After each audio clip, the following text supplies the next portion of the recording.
Hello, everyone. Welcome to Quantum Catechesis. I'm Father Joe Krupp, and you are not. And today, it's Thursday, August something or oh, I know what it is, August 18th. Do you know how I know it's August 18th? Because tomorrow's my sister Kelly's birthday. Oh. Happy birthday, Kelly. She stopped by today. And why did she stop by? There was a reason. Oh, she was dropping off her car at Alcera. And speaking of Alcera, our show is brought to you today by Heinz Ketchup. Red gooey delights for stuff. Tune in to Heinz Ketchup today. We need a real sponsor, guys. Like, you know what we should have for a sponsor? I thought of this. We should have like one of those bizarre, you know, all those like perfume or cologne commercials, and they're just weird. We need to have those. Passion is scent. I don't know. So what are we doing? When last we left off, it was December of 1096, and the four Crusader armies, outside of the People's or Peasants' Crusade, all were gathered in Constantinople, which is now called Istanbul, and they believe there were 50,000 knights and 500,000 footmen. What were footmen? They were men who had feet, and they were men. No, these were the dudes that carried swords and spears and pikes and walleye.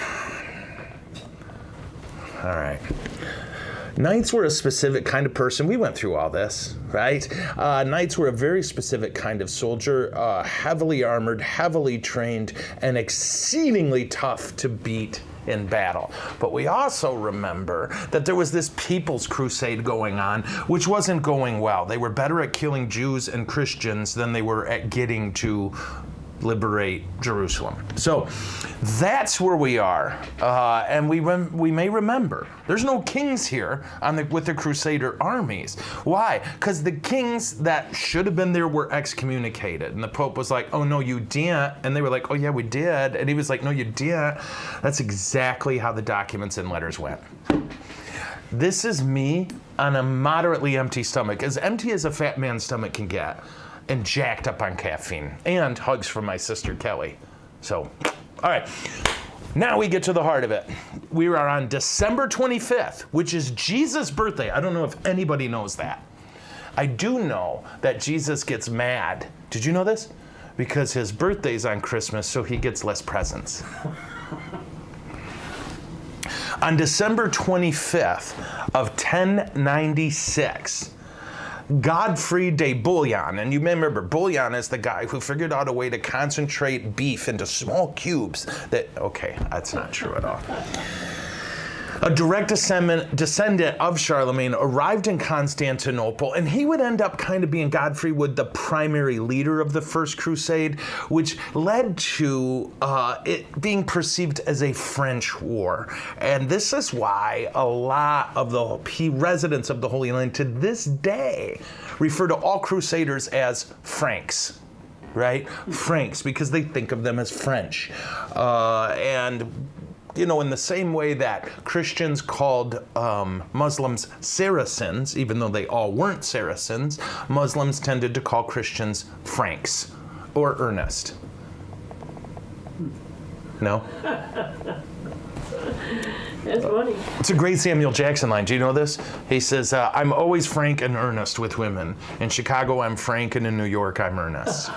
That's a Samuel. Yeah. That's funny. All right. In 1097, in March, relations between the Byzantine leaders and the European Crusaders started to deteriorate almost right away, leading to, now get this, the first attack of this united Crusader army coming to help the Byzantines against the Muslims. The first thing they did was attack a Byzantine imperial palace. Let me just say this. Oops. In April 26th of 1097, a real king name, remember this name, Bohemond, okay? Bohemond the First joined his crusading armies with Godfrey's armies. Now, he's not especially welcome in Constantinople because his dad, and you may remember this guy, Robert Guiscard, remember him? Do you remember him? No? Yeah. Remember what that guy, like, well, whose side was he on? Yes. Yes. He attacked Christians, Muslims, anywhere he went. Just conquer, conquer, conquer. So this is his son, Bohemond. And remember this guy, Bohemond. He had, and you may remember his dad, Robert Guiscard, invaded the Byzantine Empire and captured Byzantine cities when they called on him to help. He's like, sure, I'll help. I'll take some cities off your hands. He's a giver. In May, with the arrival of Duke Robert of Normandy, all the major participants of the Crusades are together, and together they cross into Asia Minor. And you remember Peter the Hermit, who would like lead these people crusades, and then as soon as they started to lose, he'd be like, oh, I gotta head out, guys, I gotta wash my hair. He joined them with the few people he had left. And I mean few. When we get to the end of May, Crusaders invaded Nicaea, which was a mostly Christian city, but it was guarded by several thousand Turkish troops. And here's the key. Alexios, the Byzantine emperor, he has a strong interest in this city getting captured because it's just 50 miles from Constantinople. And again, while Constantinople had proven impenetrable at this point, who knows? So he was very interested in making sure this got captured. Okay. Now, the leader, the Muslim leader, who was a Turk, he was in a fight with other Muslims. And he tried to make peace with them so that he could fight off this invasion, but it didn't work. Okay.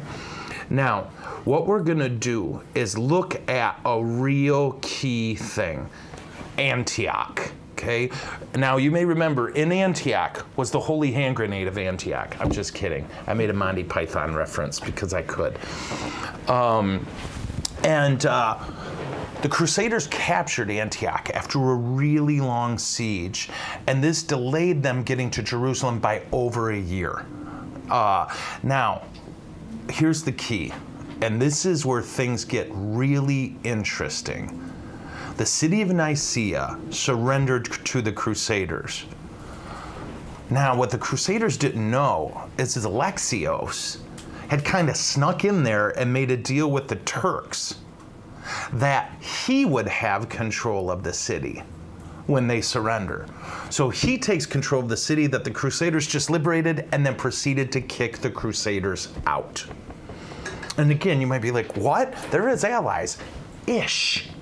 Remember this divide between the East and the West, and the West is coming to the rescue. But on their way to rescue, all they did was pillage, rape, and burn Byzantine towns and kill all the Jews that were there. But in not allowing the Crusaders to pillage Antioch, this point, you really find there's three sides to, well, really four sides to this wars. You have the Byzantines, you have the Crusaders, and you have Muslims, but you have Muslim infighting, so I'm representing that as a fourth group. And you're going to find Byzantine side with Muslims. You're going to find Crusader side with Muslims. You're going to find all kinds of crazy stuff. This is, by any rational standard, a four-way fight with bizarre alliances. When we get to July 1st of 1097, the Crusaders, when they were moving from Nicaea to Antioch, split their forces into two groups. And there was a big battle there when a Muslim army saw the split and attacked the smaller army. Okay, smart strategic move. But here's the thing. Bohemond I was saved by a guy named Raymond of Toulouse.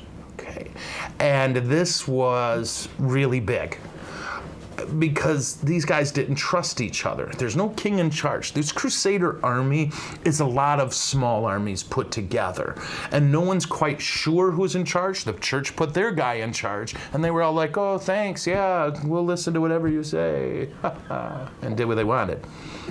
When one Crusader general, for lack of a better phrase, charged to the rescue of another, it was a big deal.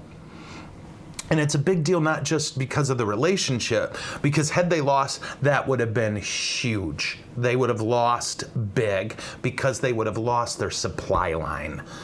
And they would have had to worry about this Turkish victorious army wandering around picking people off.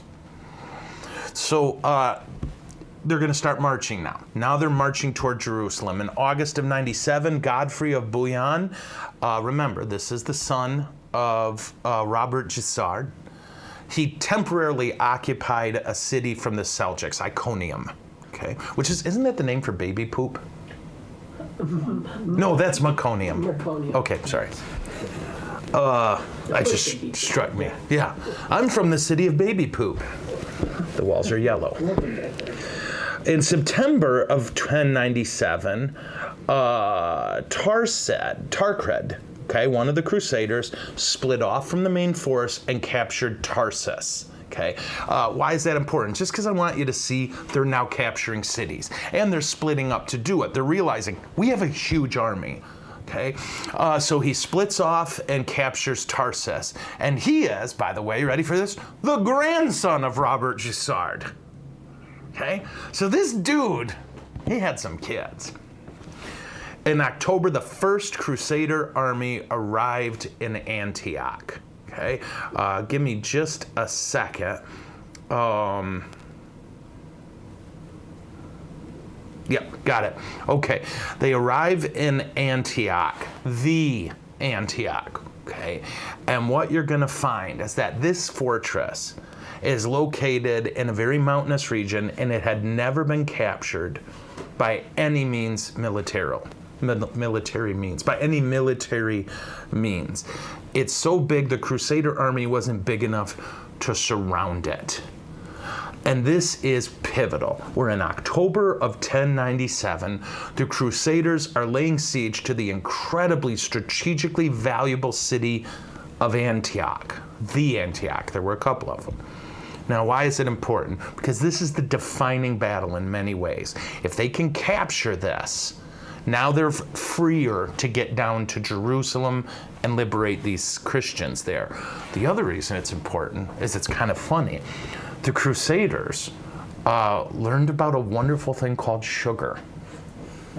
Yes, they found that Arabs chewed on these leaves that they called sukkar, and we call now sugar.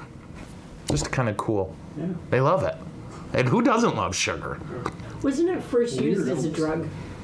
I would assume, because you can get a little skippy high from it, especially if you've never had it. Like, I know a priest, I'm not going to say who because I don't know if this is private information. He's never had sugar in his life. Isn't that weird? And he's 30-some. And I always thought, and I would never do this, but it would be fun to slip some in his coffee. Just to see what happens. Like, have him. Yeah. Sugar together. It's a test. Yeah. So now they're laying siege to the city of Antioch, the big one. And in December 21st, is what's called the first battle, okay? Because of the size of their army, the Crusaders are running into huge problems. They have not enough food. Now they're raiding into neighboring areas just to try to get food. And this is going to be a constant problem in Antioch. Crusaders starving. And I don't mean like, I didn't have lunch today. I mean, they're in trouble. They send out 20,000 men under the command of Bohemond to go find food. Now, at the same time, in what's going to be a theme over and over during the siege, a large army from Damascus, a Muslim army, has been approaching Antioch. The Muslims now know what's going on. They're going after Antioch, and you're just going to see city after city, Muslim armies gathering. We got to go break this siege. We got to drive the Crusaders out of that area. So what ends up happening is Bohemond separates his 20,000, sends a smaller party out with Robert of Flanders, and he heads out the other party. And they're just looking for food, and they're trying to keep the army coming to free Antioch from finding them, right? We're just going to get food and bring it back. However, Robert ends up surrounded by this massive force that has left Damascus. Is this making sense?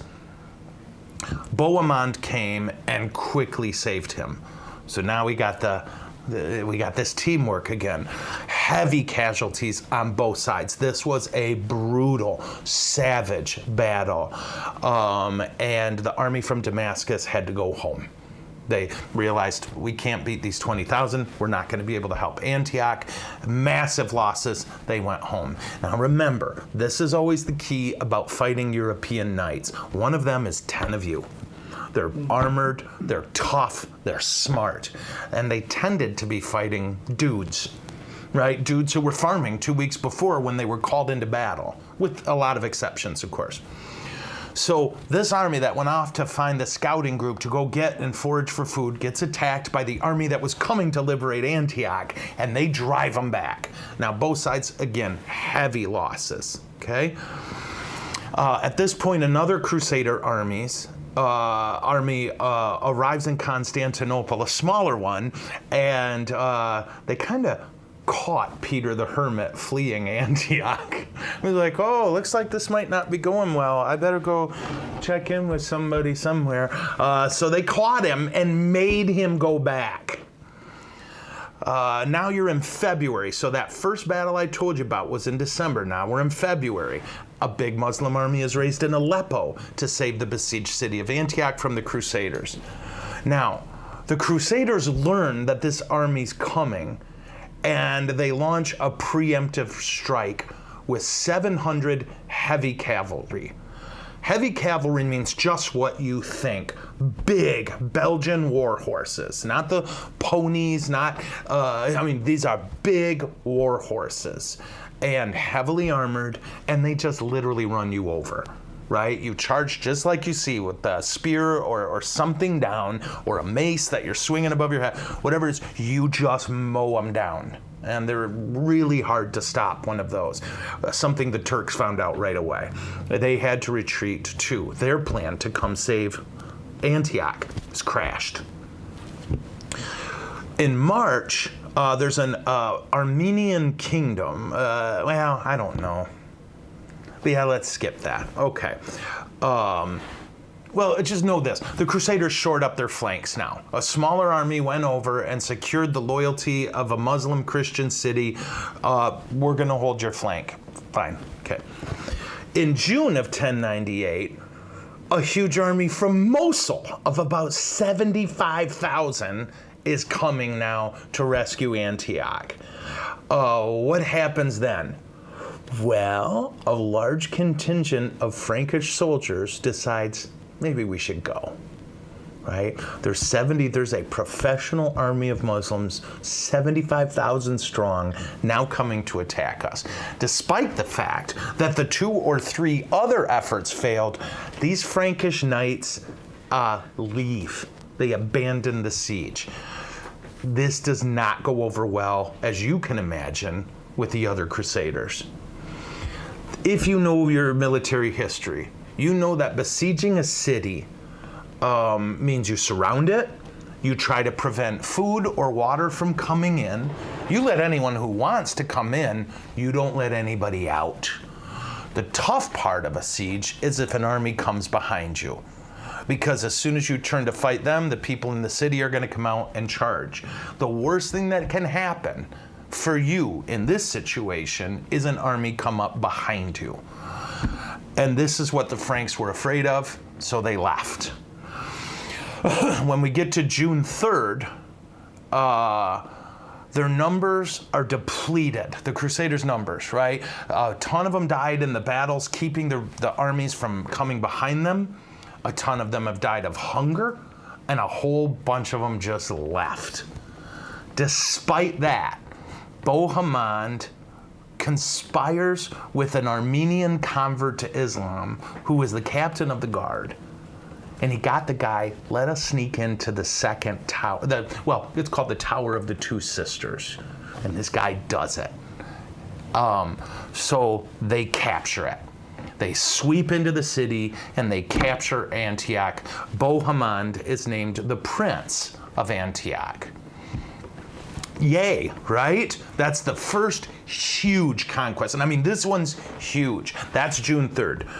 June 5th, Remember that big old army from Mosul of 75,000 pros? Yeah, they show up, right? The Christians got to hold it. Woohoo, we had it for about 30 hours.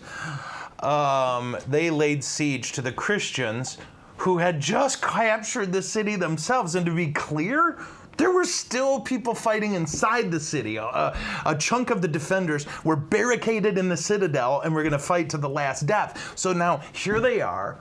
They've held the city for less than 36 hours. They're fighting inside of it, and now a big old army shows up outside of it with, well, hello, boys. So you remember that huge army of Franks that abandoned the siege? You remember them? So they're heading back to Constantinople. This is a true story. On their way, they run into a huge army led by Alexios from Constantinople. And they said to him, what are you guys doing? We heard the Christians need help taking Antioch. We're on our way. And the Franks said, yeah, it's no good. Let's go home. So they convince Alexios, nah, you can't help them. They're all dead. We're the only survivors. So Alexios goes home on bad info. And just as a footnote, the Crusaders will never, ever, ever, ever forgive the Byzantines for this. Whatever bad blood was there before just became battery acid in the veins. And it doesn't matter. That was Crusaders who convinced Alexios to go home.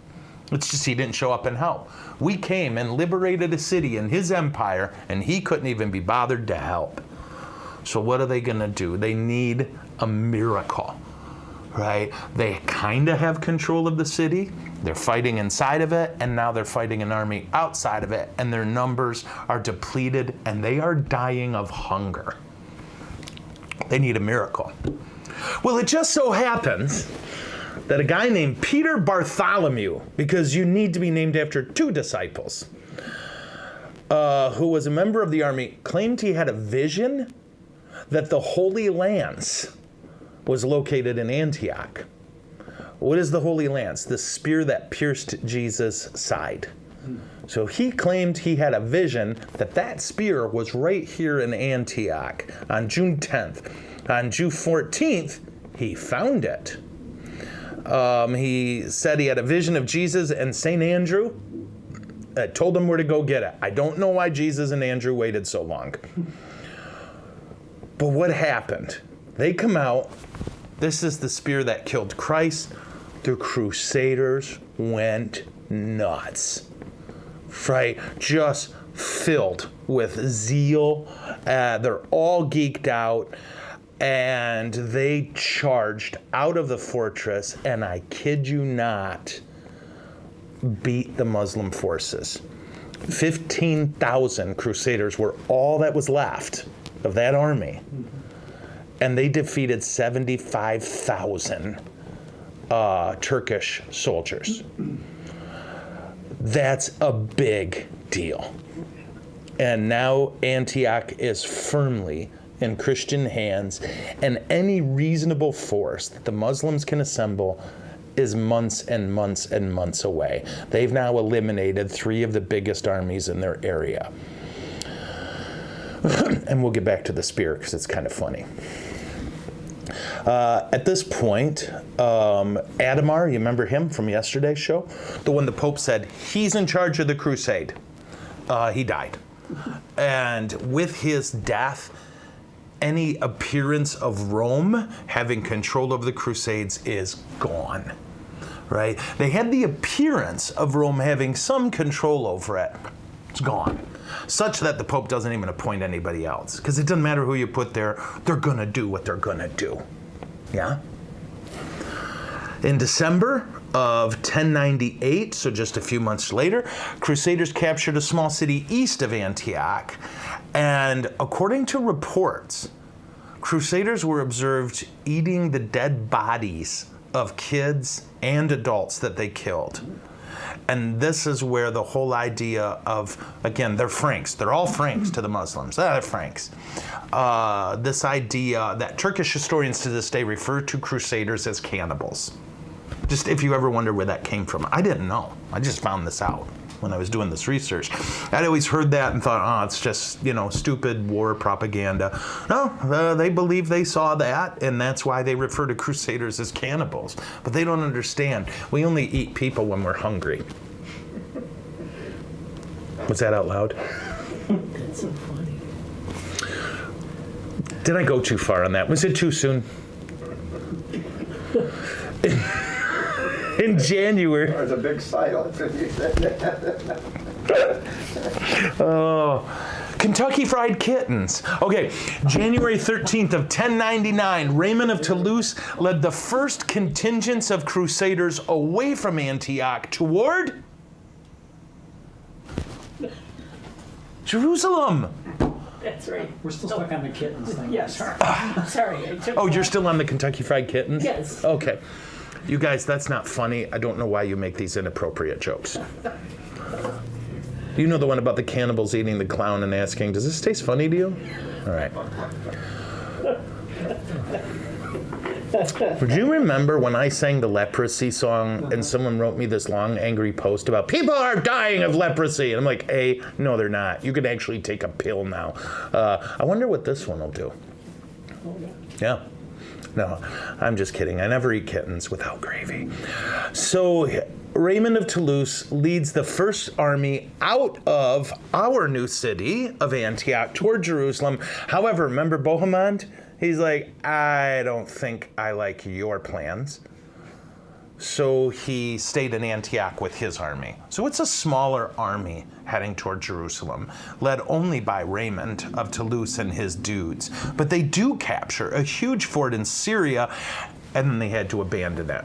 And then they captured another city, and they had to abandon that. They're heading toward Jerusalem, capturing what cities they can, pillaging, looting, getting food, gold, Bibles,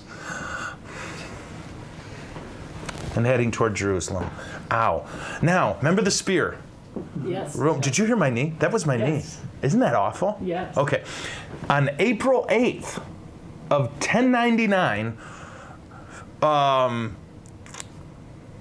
Peter Bartholomew agreed to a suggestion, wink, wink, nudge, nudge, from a priest that we think you might have pulled the wool over our eyes. Yeah, we think this whole spear thing might have been baloney. And so he got him to agree to a trial by fire to prove the relic's authenticity. So Peter Bartholomew agrees. Yeah, put me to a trial by fire, and I will not be injured, I will not die, and that will prove that the spear was real. He died. He didn't. But he didn't die the day of the trial by fire. So Rome went, yeah, it's the spear. Do you know this? No. Isn't that funny? He died of his injuries a couple days later, but they were like, well, he didn't die the day we did it, so I guess that thing's legit. Isn't that funny? Does anyone find this as funny as me? Or no? You can tell me the truth. Well, I mean, funny, not ha-ha. Oh, I think so. I mean, he's dead. He doesn't care. I'm thinking we haven't changed much. No, that's true. And it is funny. They declared the trial a success. The lance is genuine. But he was dead when they said it, of the injuries from the trial by fire. Yeah. Let me just say this. Oops. Or in Latin, oops ere. So, the nephew of Bohemond, and again, the grandson of our boy Robert of Jussin, was heading toward Jerusalem, as you know, when the citizens of Bethlehem begged him, protect us from the Muslims? No. Protect us from the Crusaders. They had acquired a bit of a reputation at this point. Remember the whole raping, pillaging, sacking, looting thing? Turns out people don't like that. And so they begged with Robert of Jussin, his grandson, please protect us from the Crusaders. On the 7th, the Crusader army reached the gates of Jerusalem. And they had originally, you may remember, they marched from Europe for this. But here's to liberate Jerusalem from the Turks. Turks had already left. A different Muslim army had come in, a very tolerant one, who drove the Turks out and then said, yeah, Christians, worship away, we'll take care of you. And then the Crusaders arrived. Isn't this crazy? So what happened? This caliph, who likes Christians, offered them a crazy peace agreement, right? Here was this thing. We will protect all Christian worshipers and pilgrims, and we will take care of all the Christian sites. Don't worry, guys, you can head home. And the Crusaders went, all right, but we're going to attack. They attack the army that was, I mean, right? And you see how crazy this all is? Remember, George was like, oh, it's Muslim versus Christians. No, some Muslims versus some Christians against other Christians, some Muslims against other Muslims. This is all about power, right? That's what this is about. And you've got a caliph who's like, oh my gosh, I love Christians. We'll protect them. We'll take care of their holy sites. All Christians are guaranteed safe passage to Jerusalem. You boys can head home. And they're like, yeah, we're going to attack. So what was their first talk? First tack, right? Well, they thought, let's march around the city with priests leading it, and we'll blow trumpets, just like in Jericho, and then the walls will crumble. Now, this is going to shock you. The walls did not. Apparently, God wasn't about this. So when that failed, the attack began. This is July 8th. The problem is none of the leaders of the crusading armies could agree, so they all just attacked how they wanted. There was no organized structure. There was no leadership. It was just kind of a, spray and pray type attack. How are we doing on time? Good. Oh, are we okay? All right. Yeah. Tell me if I'm going over. No, I will. But, okay, so when did they figure it out? Figure out what? That all of that happened. Everybody were figured out right assiduous writers. Okay. Oh, yeah. You got to remember, back then, people were very interested, particularly Arabs, who were exceedingly literate. And then you have the church on the other side, which were the only Europeans who could really consistently read, who wanted to record all the wonderful things we were doing for Jesus. So they never looked at this and said, yeah, we really messed that up. Let's go on and have a bunch more. No, they were like, you know what, folks, we could kill more if we really try. But this time, let's kill some peaceful people. It'll be a lot easier. Isn't this nuts? Yeah. And how many times, like, you hear, like in this, just today, right? Well, this Muslim wanted to fight the Christian army, but he had to fight the Muslim army behind him. This Christian army split off because he wanted. This is a wreck. This is a wreck. And you got to remember, there's no communication system.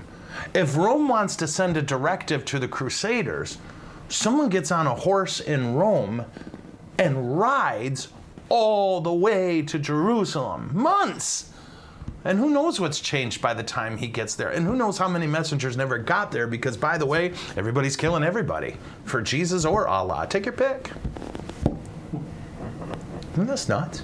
Yeah. But you gotta love, like, if you're a crusader, so you leave Europe with your heart on fire, I'm gonna go help my Christian brothers against Muslim aggression, and I'm gonna make Jerusalem safe for pilgrims.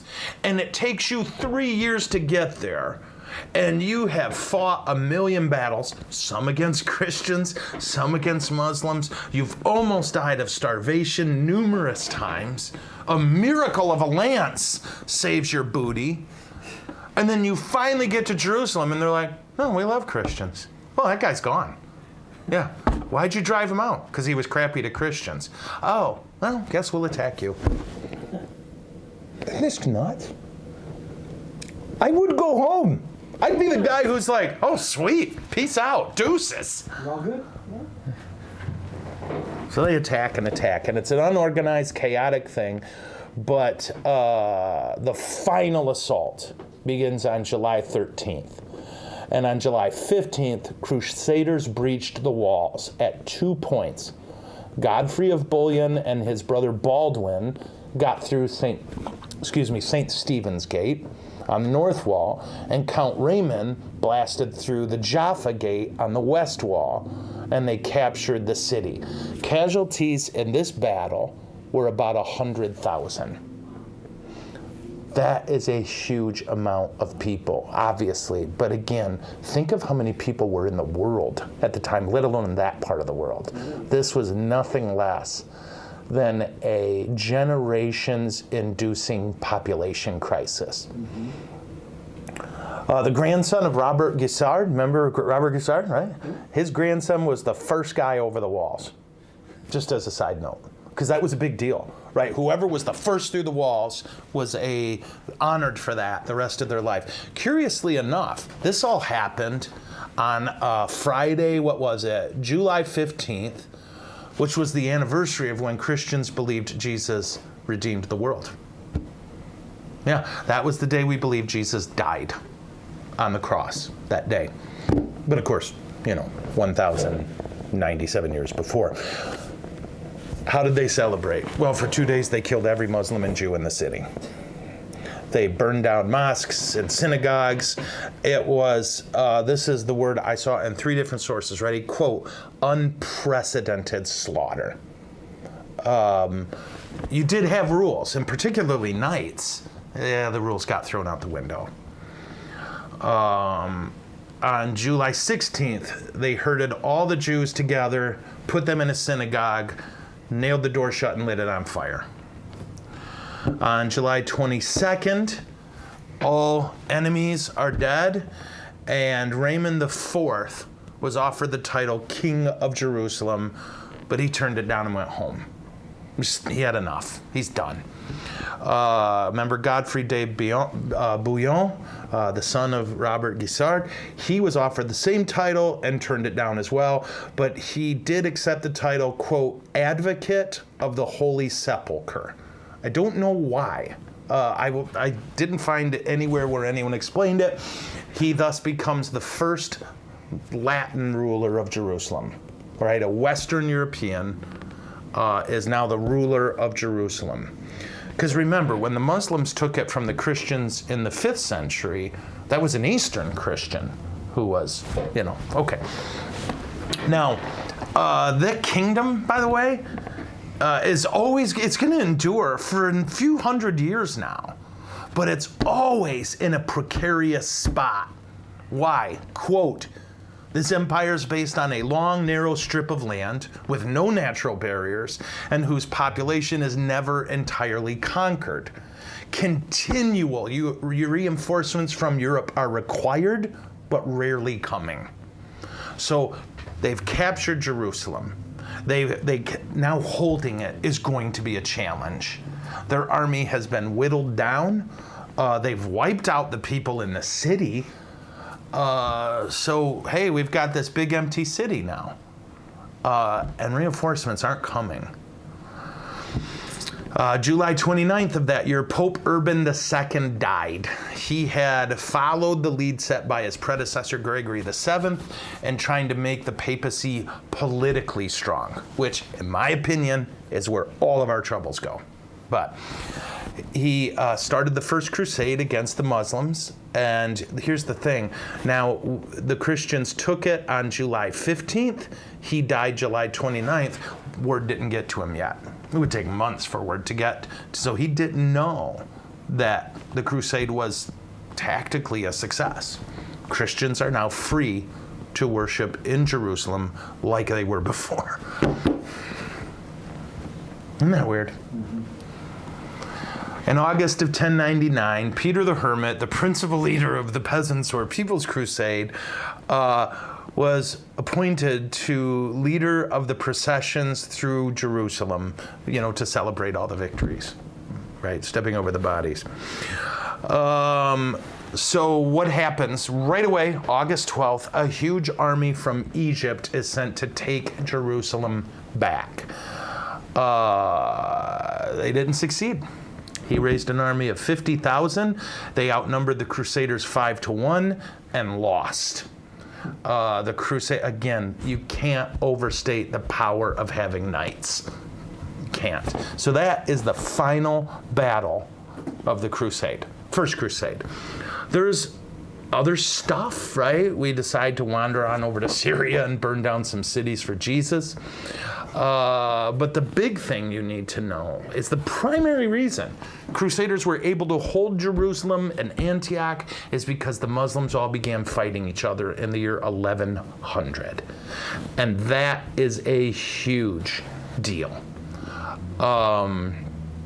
So they held it because there was no one to attack them anymore. So the success of the crusade did compel armies to leave Europe and head toward Jerusalem starting in 1100, but they never got there.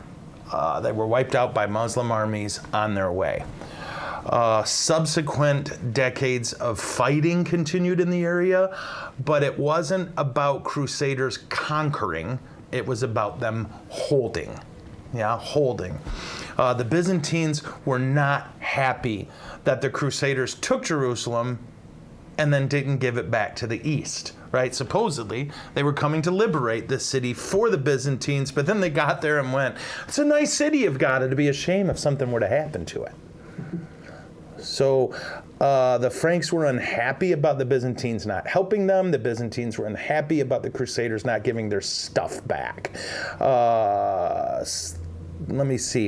In 1099, 1100, 1104, 1137, 1142, and 1158, the Byzantines tried to take their stuff back from the Crusaders. No luck.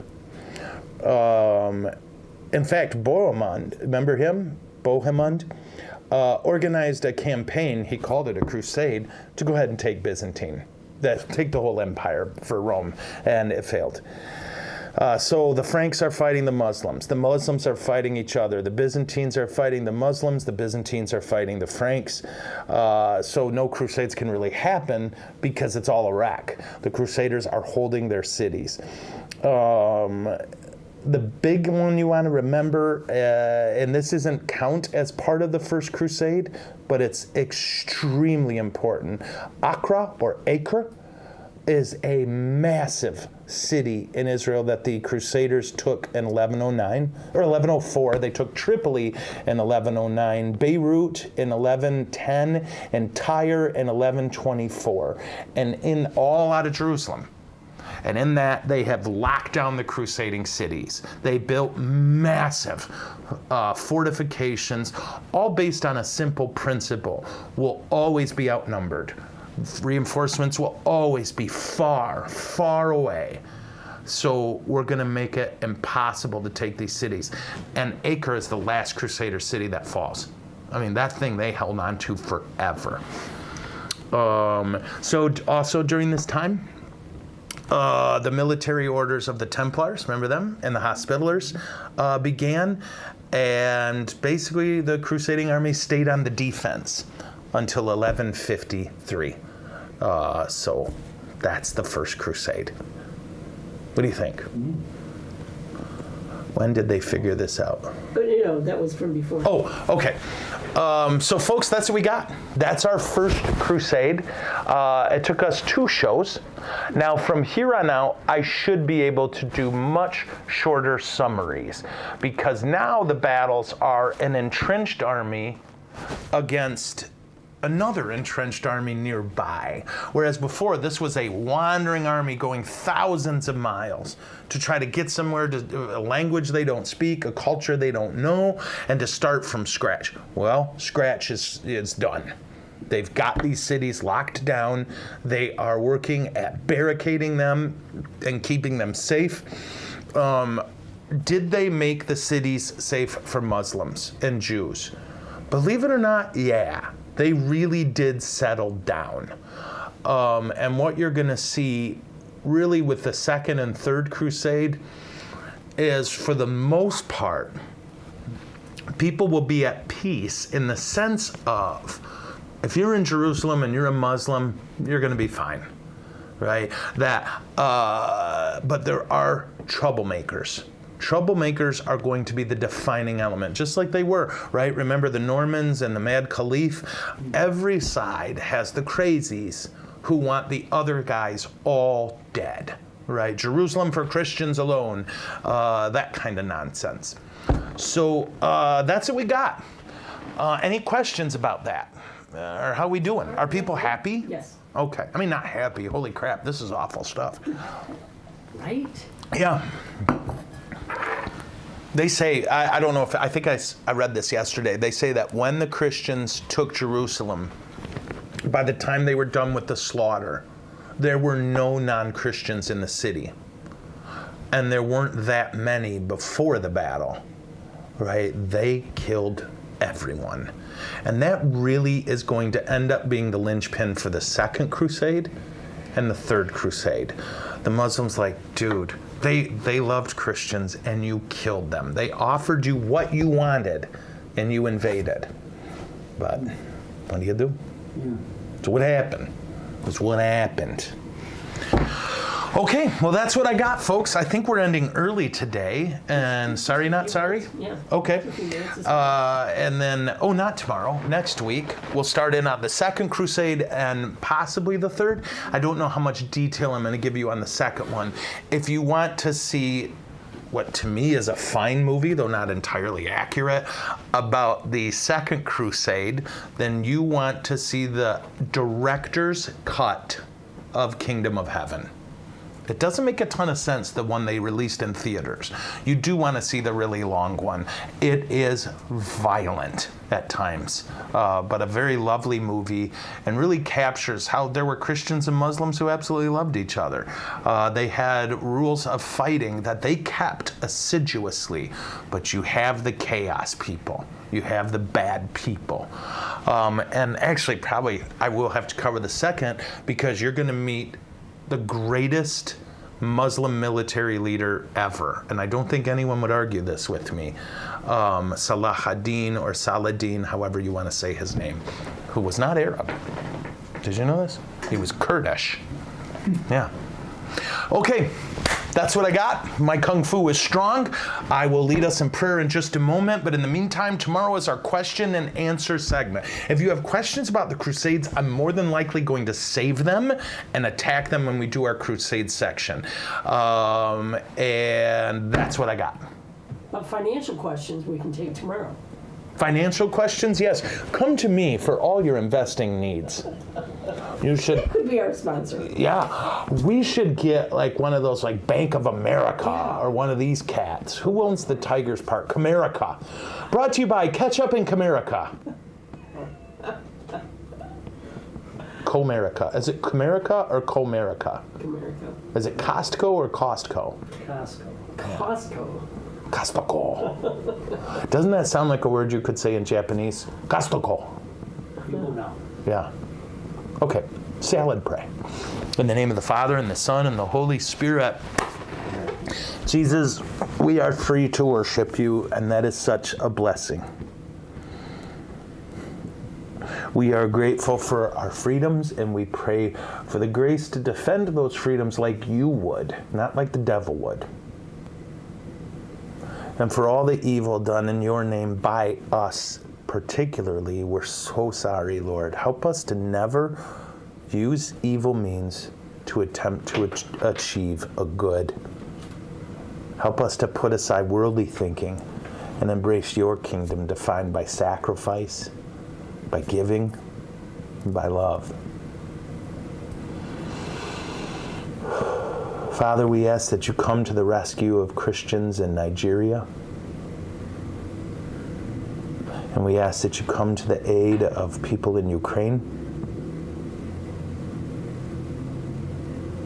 And Lord Jesus, you know the people we love very much, and we worry about them. And you know all the circumstances in our life that causes us to fret. We give all of it to you, Lord, because we love you and we trust you. And may Almighty God bless you all, the Father, the Son, and the Holy Spirit. All right, you beautiful people. I will see you tomorrow, and until then, salam. Is it over? No, it's never over.